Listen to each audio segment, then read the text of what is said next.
Would you like to accelerate your career and reach your full potential in just minutes a day? Welcome to the LEADx Show with New York Times best-selling author and Inc. 500 entrepreneur, Kevin Kruse. What are 5 practices you should have as a great manager? Hello, everyone. Kevin Kruse here. And in just a minute, we're going to talk about how to be a great boss. But first, congratulations on being a lifelong learner and being proactive with your career. You're turning on the LEADx Show as you tie your shoes, getting ready for your morning jog, or maybe turning it on in the morning when you turn on your car for your commute. However you're listening, you know that LEADx is helping you to stand out and get ahead. Tell your friends at work, LEADx is the smartest way to start your day. And today's 1-minute career tip is stay interviews. Every 6 months, have a one-on-one meeting with each of your direct reports to discuss his or her career path. In fact, well, I like calling these things stay interviews. Why do we only do exit interviews when the horse has already run out of the barn? You probably want to call them career path meetings, career path conversations. And these are unofficial, over a cup of coffee or lunch. You just want to ask, where are you hoping to be in 1 year, 3 years, 5 years? Do you think you can still achieve that here? What do you need to know? Who do you need to know to make all of this happen? And you're not going to guarantee that they'll get there, but this will keep you aligned with their own career aspirations, and you can be on the lookout for ways to help them along the way. And by the way, if you're not the boss, if you don't have direct reports, you can just manage up and do these career path meetings with your boss. Just run it in reverse. You can say, hey, boss, here's where I'd like to be in a few years. Do you think I can achieve that here? What do I need to know? What should I experience? How can you help me out? Every 6 months, do a stay interview. So before I introduce our guest, big thanks to all of you who have subscribed on iTunes in the last week and left a short review. It only takes a minute, but it's the single best favor you can do for me. Our guest today has more than 30 years of experience in the restaurant industry, helping leadership teams succeed at well-known brands such as Pizza Hut and Jamba Juice. He's the best-selling co-author of How to Be a Great Boss. Our guest is René Boer. René, welcome to the show. Well, thank you, Kevin. It's my pleasure to be here today. René, we're going to dive into how to be a great boss in just a minute, but I always ask our guests the same first question, which is, will you share a time when you actually failed, maybe early in your career, and what did you learn from it? Because we want to learn the same thing. Okay, great. Well, because the theme today is about being a great boss, let me share a couple of boss failures that I had early on. So there really were 2. And the first one was making really poor hiring decisions. I always thought, it's not that important to be selective because I'll always be able to salvage whatever mistake I make in the hiring process by being a really good trainer and then spending a lot of time managing people. And that didn't work so well. And then the second mistake I made was not spending time with my best people, because I really found that most of my time was being taken by the not so great people. And I learned when I started spending more time with my best folks, developing them, it was a better use of my time, and our overall performance went up. Yeah, that's great, René. And I've, had the same experiences. When I often say when I was in my 20s, I was young and dumb, and I thought that as a matter of fairness, I was supposed to sort of give equal time to all of my direct reports. And what happened, of course, is generally the poorer performers would demand or get more time, and the best performers got less. And I finally realized the same, that you really need to flip that around. So, René, your book is How to Be a Great Boss. And there's a lot of great content in there. I want to zoom in, since this is a short format show. One particular chapter, you actually talk about 5 leadership practices and 5 management practices. So I wanted to just hear from you, how do you view leaders versus managers? Yeah, so there's always that raging debate, right, about what's more important, being a great leader or being a great manager. And when you think about it, to be a great boss, you really have to be good at both leadership and management. And so, let me just tell you just a quick definition of both leadership and management, what makes them different, but at the same time, what makes them equally important. So when you think about leadership, It's really about working on the business. It's important that leaders do that. It's about providing a really clear direction for your organization. It's about creating an opening. The old saying is that nature abhors a vacuum. And then finally, leadership is about thinking. So, in a nutshell, that's leadership. The equally important other half is management. So being a great leader doesn't make you a great manager and vice versa. So in management, that's about working in the business. It's about creating crystal clear expectations, being a really good communicator, and management is all about doing. So you can kind of see how being a great leader and being a great manager helps a boss create this environment of accountability. Love it. And all equals all towards that goal of accountability. And so I was saying, with the time we have, I wanted to dive in more deeply on what you call the 5 management practices. Can you walk us through them? Sure. So with management, it starts with always keeping expectations crystal clear. And when you think about it, all accountability starts by keeping expectations clear. And what I mean by that, it's really a two-way street. It's your expectations of your direct reports and their expectations of you. So when you think about your expectations of them in terms of behaviors and core values and the role that they play in the organization, the numbers that they're accountable for, the metrics, and the key priorities that they set for themselves, it's always important to keep those expectations clear. And when you do that, you'll find that you rarely have to fire anybody. If they do leave, they're leaving because they just can't meet your expectations.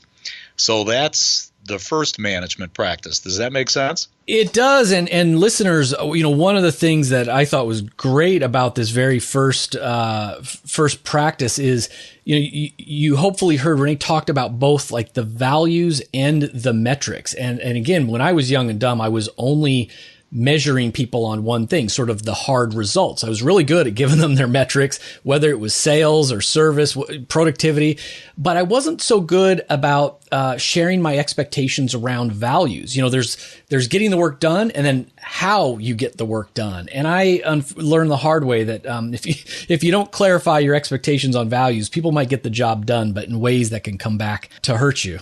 Absolutely. Yeah, so that's the first management practice. The second one is all about communicating effectively. And when you think about communication, that's also a two-way street. And what I've found is oftentimes we all, and this is a human condition, by the way, we all make assumptions.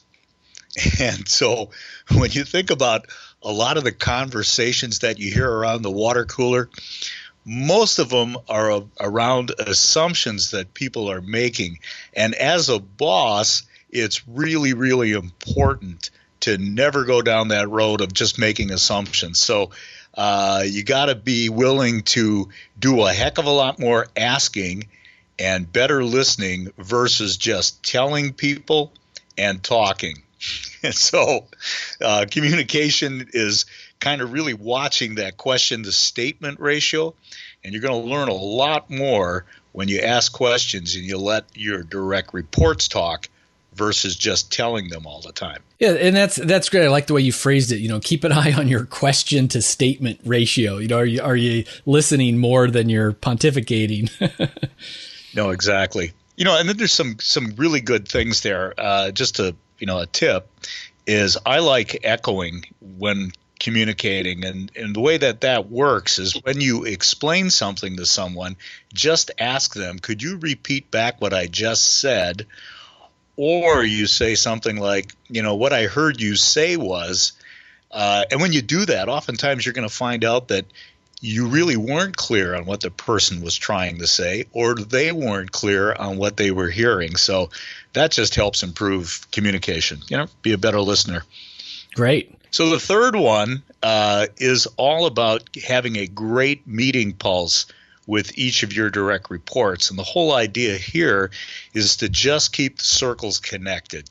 So sometimes we have a relationship with direct reports where the circles aren't connected. We rarely talk. So we're just making assumptions that everything is going just swimmingly well. Well, that's a train wreck waiting to happen. And then other times it's just a smothering relationship where we're just all over them. And that doesn't work either. So it's really understanding that one size doesn't fit all. You might have some people that are fairly new that need more of your time, and you have some people that are really veterans that might need a little less of your time, but you really have to figure that out. So it's having a really good meeting pulse. Does that make sense? Yeah. And Renee, on that note, I mean, do you have recommendations? I mean, I often talk about almost a cadence of meetings. And for my own practices, I tend to stack my meetings on Monday as much as possible, but I do one-on-ones with all of my direct reports once a week. And I've heard others say, again, you don't really need to do it weekly with everybody or if they're more senior. And I like to do team huddles on a monthly basis. Do you think there's some best practices here? Yeah, it depends on the situation. Within EOS, the Entrepreneurial Operating System, the meeting cadence that we teach is for the boss and his direct reports, if it's a department or if it's the owner of a company with his leadership team, is to have a weekly meeting with the team for 90 minutes, just going through solving issues, getting things done, and increasing team health. And that 90-minute meeting agenda that we teach people sometimes is about all that folks really need. Mm-hmm. But the daily huddles work too. I mean, I spent 30 years in the restaurant industry. I can tell you that in a restaurant, you're not going to get everybody together for 90 minutes. So you got to figure out a way to have the right meeting pulse. And we did a lot of what you just said. We would get people together before a shift for 5 or 10 minutes and just let everybody know what's going on and giving them an opportunity to ask some questions. So it's just kind of a pulse that the boss really has to figure out with his team or with her team. Okay, thank you. The fourth management practice is what we call the quarterly conversation. And when you think about this is a opportunity for the boss and the direct report to really improve their relationship. And so another opportunity to keep the circles connected, it's an opportunity to let them talk, because when you think about the quarterly conversation, it's the direct reports meeting with the boss, not the other way around. And it should be informal, off-site, away from the office, where there's not going to be any interruptions or distractions. No documentation is necessary. This usually freaks out the HR folks because it's just a conversation. And it's around two questions: what's working and what's not working. And boy, when you get started with that, think about what's working and what's not working, and doing this with each direct report, because some people just need to get that kind of feedback, and they need to have that kind of an opportunity to have that conversation with the boss. Because lots of times it's a little too late when someone leaves the organization. This is an opportunity to make sure that people stay in the organization, and that we're having conversations around, what does the future look like for you? What are your expectations? So this is just a really invaluable kind of practice. Just keeps everybody on the same page. We recommend that people do this 4 times a year.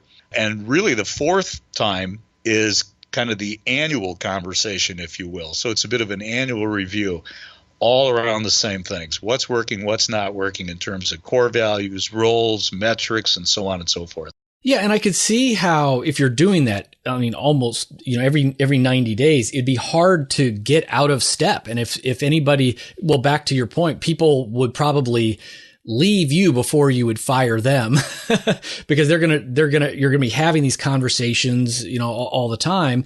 And unless they're just lying to you or not being open in these meetings, it wouldn't surprise you if there's a problem and they, choose to go elsewhere. Right. And there's something magical about 90 days, because what I've learned is that's about as far as we as human beings can go before our relationship gets a little frayed. Right. So it is invaluable to get people together, one-on-one every 90 days. What's working, what's not working. You're going to avoid more misunderstandings, more train wrecks doing this than if you don't. there's a lot of excuses and reasons for why people don't do this. My favorite is when someone says, "Hey, I talk to my people all the time." Right? Oh, yeah, we talk all the time. But what are you talking about? And what they're talking about is usually a lot of the day-to-day stuff that has to happen. But this quarterly conversation is at a much higher level.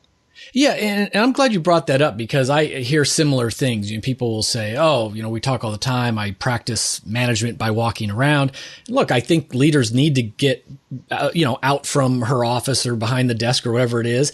But usually MBWA is focused on whatever's going on in that day, and it's not a sit-down conversation that's structured in this way. Right. So I could spend an hour talking about the quarterly conversation, but let's move on to the fifth management practice. And this is about being really good at rewarding and recognizing people. And lots of times when you think about rewarding and recognizing, people are thinking about pizza parties and stuff like that. And that's really not what we're talking about. Recognizing people for positive performance is as simple as just saying thank you. It's the little things that matter a lot. And Napoleon Bonaparte was so right when he said, a soldier will fight long and hard for a strip of yellow ribbon. Yeah, absolutely. And then recognizing bad behavior or poor performance when it happens and not waiting until, an annual performance review to gunny sack someone with a whole bunch of things that they could have been doing differently. So when you see something that isn't quite right, just call it out.